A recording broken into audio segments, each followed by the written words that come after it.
Welcome back, and technically the first inaugural true episode on the new channel. For those of you who found yourselves here, welcome. For those of you unfamiliar with the format, I have the dirty deed of deciding whether or not games do get slaughtered or salvaged. Wait, that's not...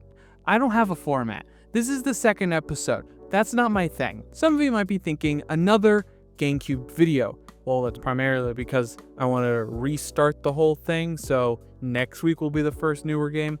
But the GameCube is a game system, it was my very first one. It was the one that I had when I was born, essentially. It was the one that I started playing games on for the first time. And in my previous video, I talked about my very first game that I genuinely remember getting at the store and being able to come home and play it and eventually beat it. There were games before it, but I have only vague memories of those and I never beat them. Crash Bandicoot falls in the former category of games that I actually played, though never beat, but I have memory of actually playing well after I originally got Lego Star Wars the video game, which is a great game and all, but Crash Bandicoot was like a first, I wouldn't say grown-up game, but it was like an actual video game not tied to a licensed property. It was my first non-licensed game, essentially. And it was great. And I think I was quite fortunate to play the version on GameCube because Crash Bandicoot Wrath of Cortex, the first outing of Crash Bandicoot, if I remember correctly, since being on the PlayStation, and he went multi-platform for the first time outside of his handheld releases. And honestly, this was a very good first step to bring Crash Bandicoot into the modern age of gaming at the time. The other versions found on Xbox and PlayStation 2 were plagued with bugs, slow loading times, and crashes. The version I found myself playing on the Nintendo GameCube was pretty much bug-free, had relatively decent load times, and never experienced a crash in my life personally. That doesn't mean I had a great time playing it. Little 5-6-year-old Jacob had a really hard time playing this game because it was freaking hard. It's hard in the way that a ton of these more classic games tend to be. They are unforgiving and they are designed for you to learn and drain immense amount of time in. And for that, at the time, 6-year-old me really struggled with it, especially one of the very early levels. Level 3 in the Earth Warp Room, you find yourself in the Wizards and Lizards level. It's not terribly hard these days, but for 6-year-old Jacob, he really struggled with this one, especially those very first sort of few enemies where jumping, you need to be, I wouldn't say super precise, but the tiniest amount of collision with the enemy will instantly kill you, and that was incredibly frustrating. Nowadays, it's not that big of a deal. There was also a level that I struggled with in the second warp room, the water one.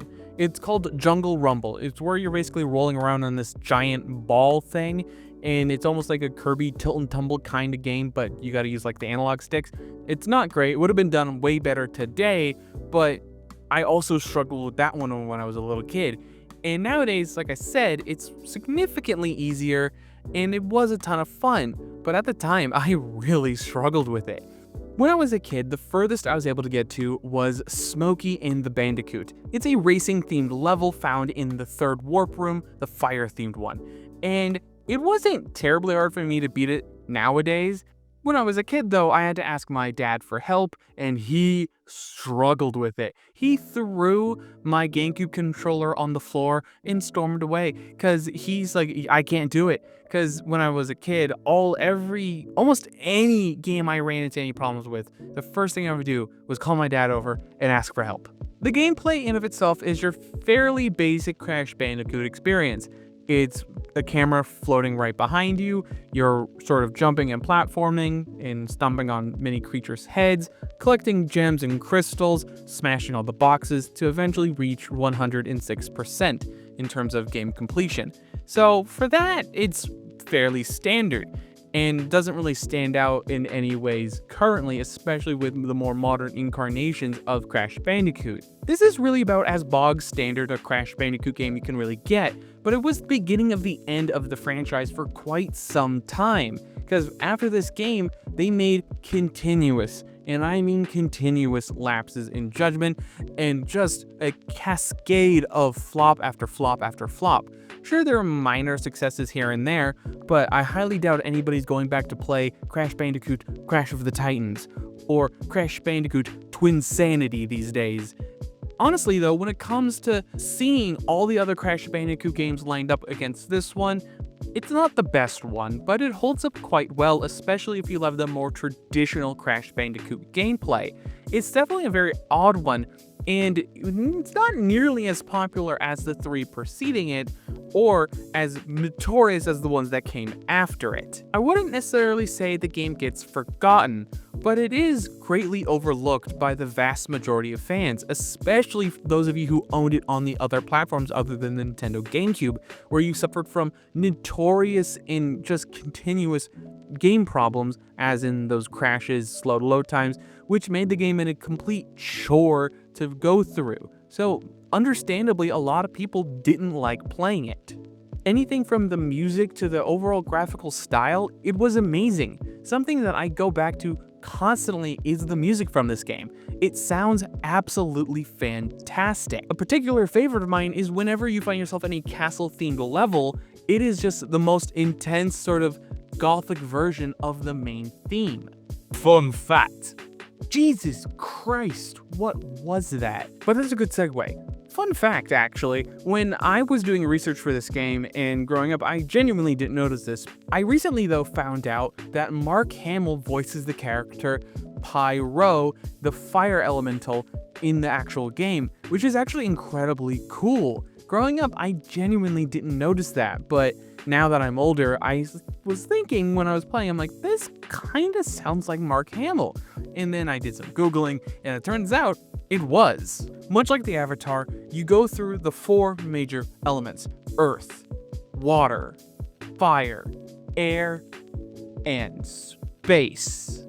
You know, I don't remember the episode where Aang learned space, but I'm sure it was super cool. But once completing all of those stages, you find yourself in the final boss room with Dr. Neo Cortex, crunch time. And it's honestly a lot of fun. It's one of the more well-constructed boss fights in the game itself. Though for me personally, my favorite boss fight is actually Pyro. And I know you might be thinking that I'm saying that weird. It is literally spelled P-Y-R-O. Pyro. Very weird. But once you complete all those and defeat the final boss, assuming you collected all the crystals and gems you need, you unlock the secret warp room. Which sounds more ominous, but essentially it's a bunch of secret harder levels that you get once you collect all the stuff in the game. They're pretty hard, and I don't really think it's worth it. I enjoyed my time. I didn't go back to play those. I just sort of beat the game one through and I was done. The game is incredibly fun, and for those of you who have been looking for another platformer similar to Crash Bandicoot, might as well go back and play some of the older Crash Bandicoot games. And unfortunately, there aren't very many ways to play this one. Unlike its older counterparts, they weren't included on any collections, they weren't remastered in any way, and they weren't on new enough platforms to be supported by backwards compatibility. With the one exception of the few people who bought it on the Xbox 360 digitally, you were theoretically able to download it onto your Xbox One via backwards compatibility, and they also released a physical version of the game for Xbox 360. Which was technically the original Xbox version, simply ported onto a 360 disc. That should also work with Microsoft's Xbox backwards compatibility stuff. But for those of you who are on PlayStation, there really isn't a way to do it. Same thing for Nintendo.